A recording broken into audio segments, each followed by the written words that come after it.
Tikufara kuti chirongwa chedu preparations yedu yeindependence yezuva 18 yatinayo kuno paMurambinda pano paMurambinda Primary School zvirikufamba zvakanaka.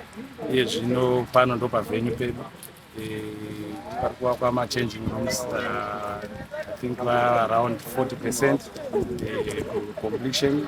Ground lebhora preparation yaro from the lawn to terracing ground pachagarwa. I think we are looking at about 70%. Roads edu, access roads are kugadzirwa.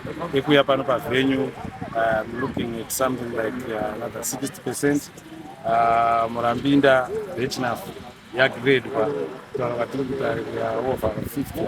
Saturday tasvika pa 50%, but 120 kilometers an upgrade.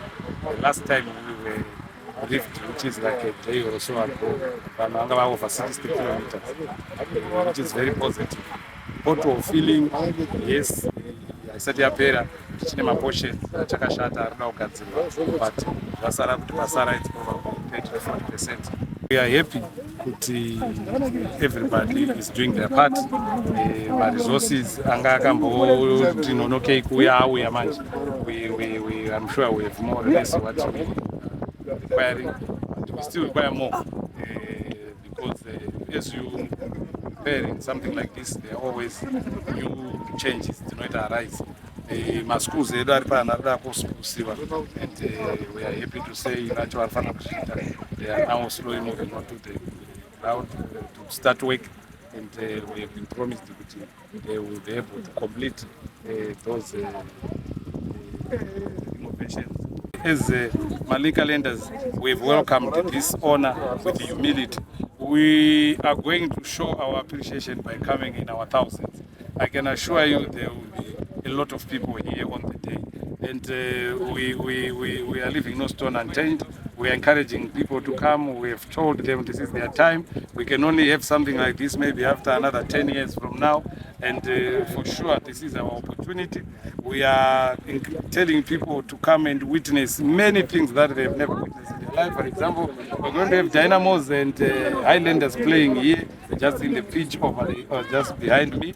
We are going to have the gala with the musicians. We have the children's party on the 17th. His Excellency and Amai will be here with us the whole day on the 17th, which is an honor really to have them and to have them for so long. So we are elated, to say the least. Infrastructure ichasiwa pa independence. Yes, stadium. Kwatiri yakatikoshera ministry yedu ye primary and secondary education. Ngendaa yekuti tiri kukurudzira vana kurarama neutano, ende kuita masports ndechimwe chiro chatiri kukurudzira mukarikiramu yedu nekuvana vedu. Saka tikasirwa stadium tichazama kutoibata zvakanaka, ndo matichaumba vana vedu.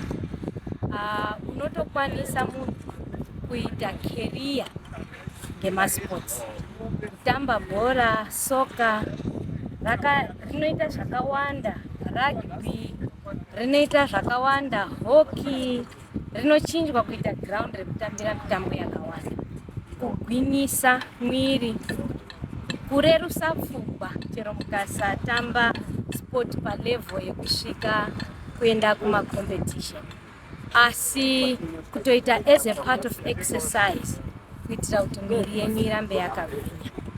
Uyezve kune vana vasiri so much academic asi vachithrive mumitambo yatinenge tinayo yakasiyana siyana muzvikoro. Saka tiri kukurudzira yaamho kuti vana veshe vaumbe career dzavo mumasports, vaumbe hunhu hwavo kumasports, inokurudzira kutamba zvakanaka. We are fighting drug and substance abuse. Saka vana vakaita nguva vaitamba pabanze vasina nguva yakawanda yekurasha, vachitamba vakanyatamba irona dzoto vakanyatambei zvinenge zvakatinakira. Saka this is really a very good initiative, and tinotenda president wedu Dr. E.D. Mnangagwa ngebudiriro development. Vari kurarama zvavanotaura ende zvichiteedzerwa. Chinamano tiri mugaro wemuno Murambinda tinofara zvikuru nekuunzirwa stadium munzvimbo medu pachikoro chedu. Vana vedu vaingonzwa kuti kune stadium kuna narufaro kuna nani, asi vasingaizivi, asi pari zvino vakuionerawo padhuze. Zvakare tafara zvakanyanyisa nekuti takuwanawo mabasa, tiwanawo mari yekutenga sadza, tinokubhuira kwakati. Nditoona icho ubegeti izvi zvinonzi zvimagoma gironi. Basa razvo ndinokomba kuraloni kuti batane ground repasi neloni yaiswa, saka zvinokomba kutoita Mveta Street izvo zvinoshanda. Zvichazotanga kushanda after zvadii? Kana ground ichinge raoma, bhosa rakadiridzwa rakaiswa top soil, saka rakaoma zvokuti panosara pasinganamire mavhiri ndipo zvichatanga kushanda. Saka muri kutarisira kutanga zvarini? Mangwana nekuswera mangwana patinoita tokonotanga. Zita rangu ndinoitwa Fosirai Ganda, ndinobvawo kuward 14 mubhuku kwatanyanyiwa. Maererano neindependence chandiri kuonawo chazvakanakira nekuwana mabasa, vana vedu vavewo neruzivo rweindependence nekufarirawo marodzi, magetsi ataisirwa, ground ratapiwa, kuitirawo kuti vana vedu vazivewo chazvakanakira. Ndinonzi Lindiwe Blessing Chinamaringa, ndinogara muno Murambinda. Ndicho chikoro chinopinda vana vedu icho chichi. Inini chandanyanya kufarira Murambinda yanga yakadzikira, yanga ine urombo. Iye zvino tiri kuona kuti tapeputswa. Seni wacho futi pfungwa dzangu dzabva dzapepuka nekusima loni kwandakaitawo, ndakadzidza zvakawanda nezvatandisangana nazvo zvakawanda futi imomo. Vana vedu iye zvinezvi ground iri tachingonzwa kuti kuHarare kune Tamba Dynamos, Highlanders. Iye zvino takuzvionera padhuze. Kana vana vedu vakukwanisa kutobva pamba apa achiuya achizviona, isusu wacho takutokwanisa kutouya tichiona kuvhurwa pfungwa, tichiona nevanobva kunze kwenyika nevanobvawo nyika dziri kure, tichiona nemaziso edu. Indakazvifarira.